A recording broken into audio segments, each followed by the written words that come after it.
For years, Sam had made it really difficult for the board to actually do that job by, withholding information, misrepresenting things that were happening at the company, in some cases outright lying to the board. At this point, everyone always says, like what? Give me some examples. And I can't share all the examples, but to give a sense of sort of the kind of thing that I'm talking about, it's things like, when ChatGPT came out, November 2022, the board was not informed in advance about that. We learned about ChatGPT on Twitter.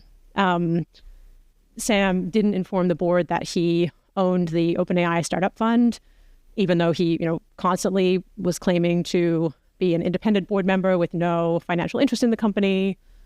On multiple occasions, he gave us inaccurate information about the small number of formal safety processes that the company did have in place, meaning that it was, basically impossible for the board to know how well those safety processes were working or what might need to change. And then, a last example that I can share, because it's been very widely reported, relates to this paper that I wrote, which has been, I think, way overplayed in the press. The problem was that after the paper came out, Sam started lying to other board members in order to try and push me off the board.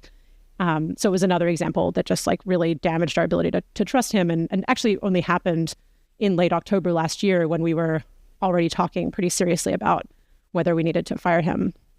And so, there's more individual examples, and for any individual case, Sam could always come up with some kind of innocuous sounding explanation of why it wasn't a big deal or misinterpreted or whatever. But the end effect was that after years of this kind of thing, all four of us who fired him came to the conclusion that we just couldn't believe things that Sam was telling us. And that's a completely unworkable place to be in as a board, especially a board that is supposed to be providing independent oversight over the company, not just helping the CEO to raise more money.